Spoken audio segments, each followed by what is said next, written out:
Ayan guys. So of course, sharing is caring for today's video. So gusto ba ninyong i-share ko sa inyo yung cost of living dito sa Germany? Of course. Magandang topic yan. Especially sa mga nagbabalak mag-Germany. Pero, sandali lang. Before we will start our video, it's already past 10 a.m. here in Germany. Hindi pa ako nag-breakfast. Kagagaling ko po ng grocery. So, kailangan rin mamili kasi malapit na naman ang duty ko. So, may 3 days pa akong bakasyon. So, pwede pa akong gumawa ng kung ano-anong video, di ba? Pero for today's video, i-share ko sa inyo ang kung kumusta yung cost of living dito sa Germany in terms of pagkain. Kasi tayong mga Pilipino, mahilig sa pagkain. Sure. Basta, mawala ng lahat, wag lang pagkain. Kasi, yun yung source of energy natin para kumita ng pera, para kumita ng euro. Diba? Ganito yung sign ng euro. Sure. So anyway guys, so yun nga, kagaling ko ng grocery. Hindi ko nakuha yung resibo. Yun yung kasalanan ko. Kasi pag konti lang naman yung binibili ko, na may memorize ko na yung mga prices. And more than 1 year na kami dito. So halos memorize ko na yung mga presyo na mga binibili ko. Kasi parang paulit-ulit lang naman na mga binibili ko. Yung mga usual lang na mga yung mga usual lang naman na mga groceries yung mga binibili ko. So kumbaga parang memorize ko na yung mga presyo ng mga pinapamili ko. And then, ayan na naman.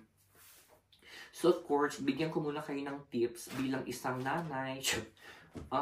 Bilang isang matagal na nagtitipid.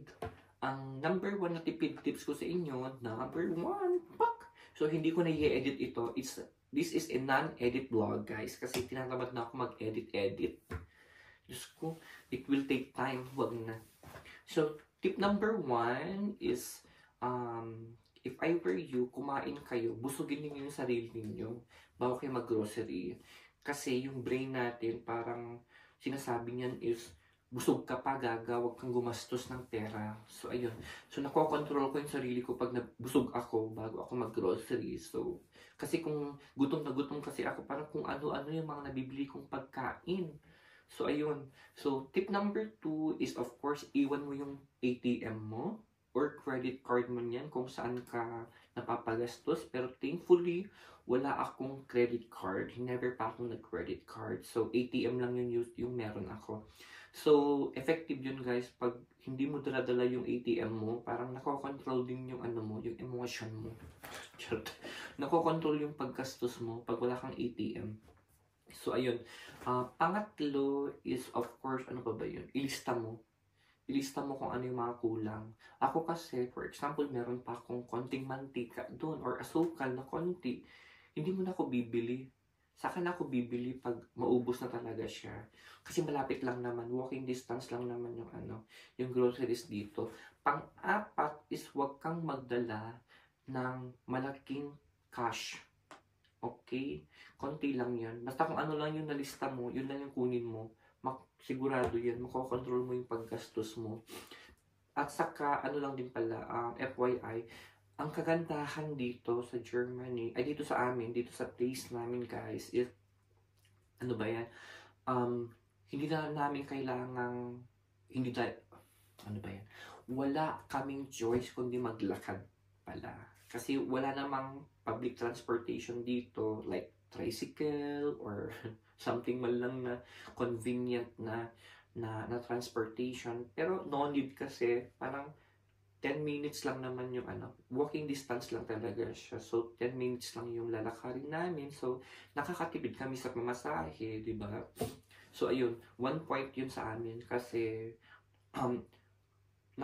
especially sa akin kasi nakakailang balik ako ng groceries per month. Parang nakaka 5 to 6 times ako, depende na lang kung walang-wala talaga, yung walang-wala na akong stock, so kailangan kong bumalik sa groceries. So, sabi na lang natin na siguro pabalik-balik ako ng groceries 6 to 8 times a month. So, kung ang tawag doon, kung mamamasahe pa ako noon, pamasahe times 8 times a month times 2 kasi balikan, mapapagastos talaga ako. Pero since walking distance lang siya, no, yun yung advantage dito sa place namin. Aside from yung workplace ko, yan lang. Yan lang yung workplace ko, guys. Malapit pa yung mga groceries dito sa amin. So, yun yung advantage. So, without further ado, let's proceed na sa pinaka-exciting part kung magkano yung nagastos ko sa grocery ko today. So, tcharam! So, of course, since ubos na yung stock ko, so itong mga napamili ko lang, guys, is yung mga sample lang ito, ha. Kung, para may base lang kayo kung magkano yung certain product na nagagastos na isang Pilipino dito sa Germany. So, for me, may mahal. For me, yung iba naman, may mura. Diba? At saka, yun ang pangit kasi, yun lang ang pangit dito. Walang malapit na Pinoy store or Asian store. So, kailangan pa namin mag-train going to sa city center. Doon kami namimili ng mga Filipino products. So, anyway, hindi naman ganun kakailangan ng Filipino product kasi parang kompleto naman dito. Yung mga iba lang talaga yung wala dito. For example, ketchup. Wala dito. Salsa, wala din dito. So, kailangan namin pumunta ng city center. So, let's start na. So, of course, meron kasi akong coffee maker dito. So, since naubusan ako ng stock, so sa mga may coffee maker dito, ito yung ginagamit ko kasi na product. So, kasi mo, baka naman, isponsoran mo ito. So, favorite ko to, Milka. So, nag-sale siya. Actually, nag-sale siya ngayon. So, since sale siya, pinapakyaw ko siya.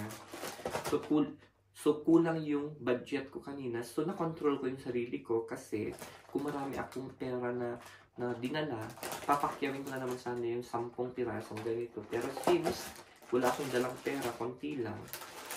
So, dalawa lang na pamili ko. So, na-control ko yung paggastos ko kanina, diba? So, ito pala guys, ang presyo nito is 3.75 euro or equivalent to magkano ba yun?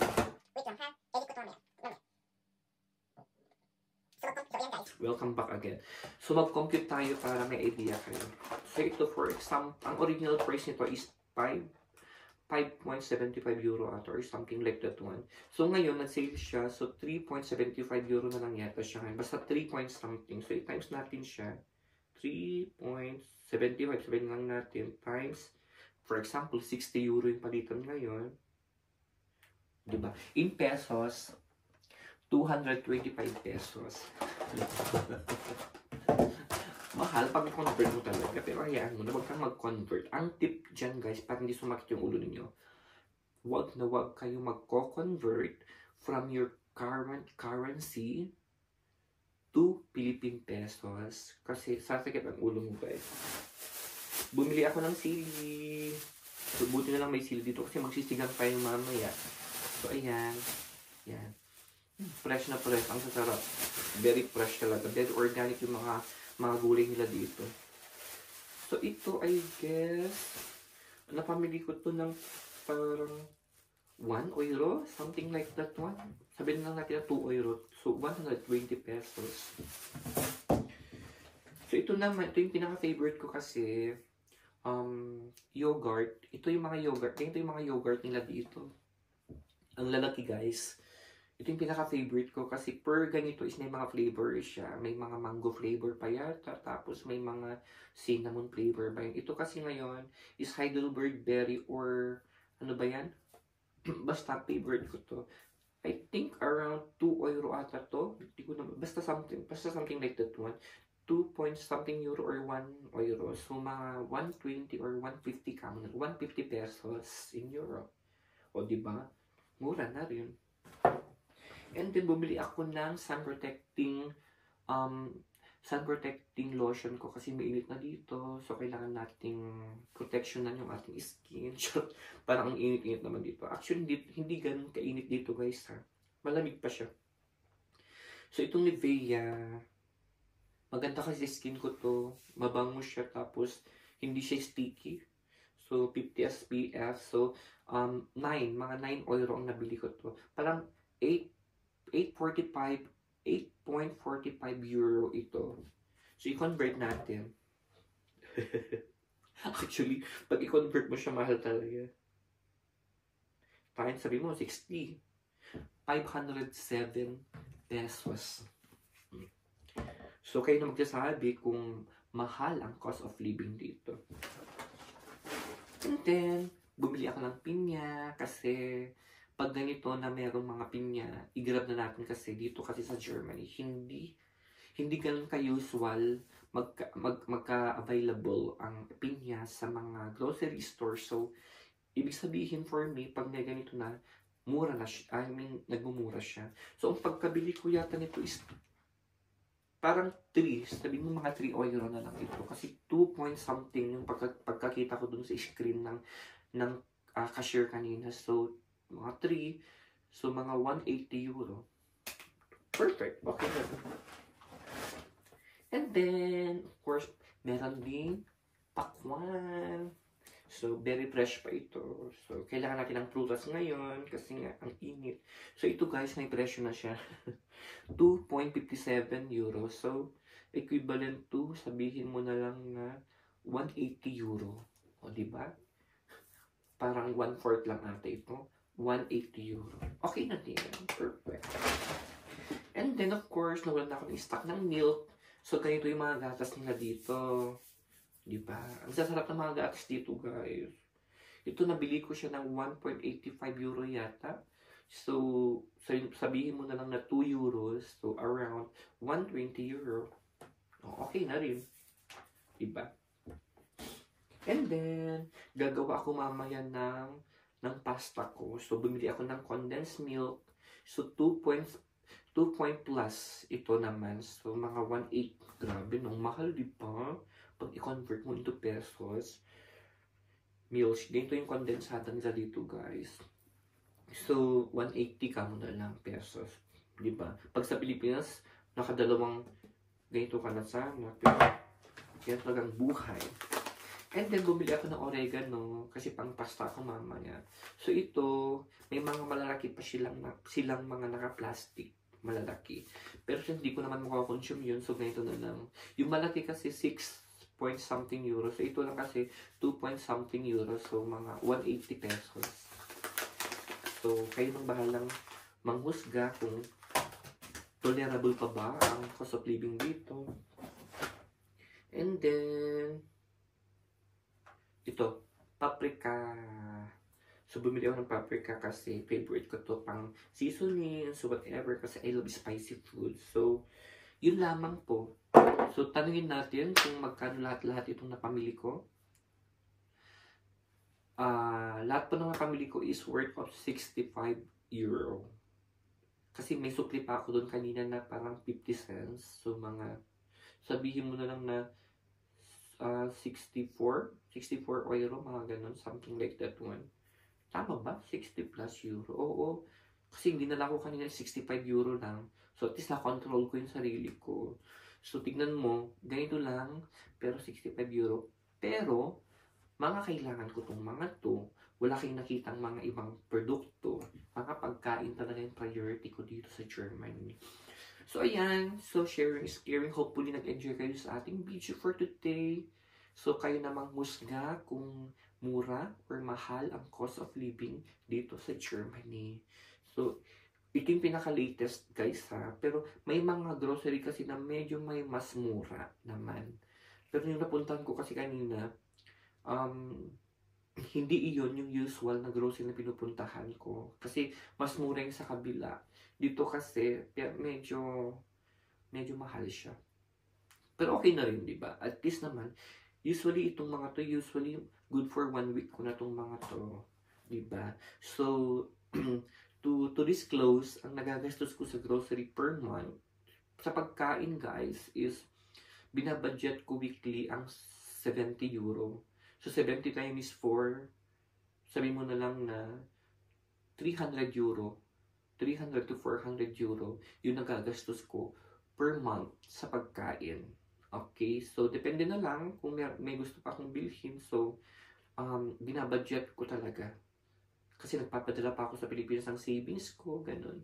So, ayan. Kasi, health is wealth.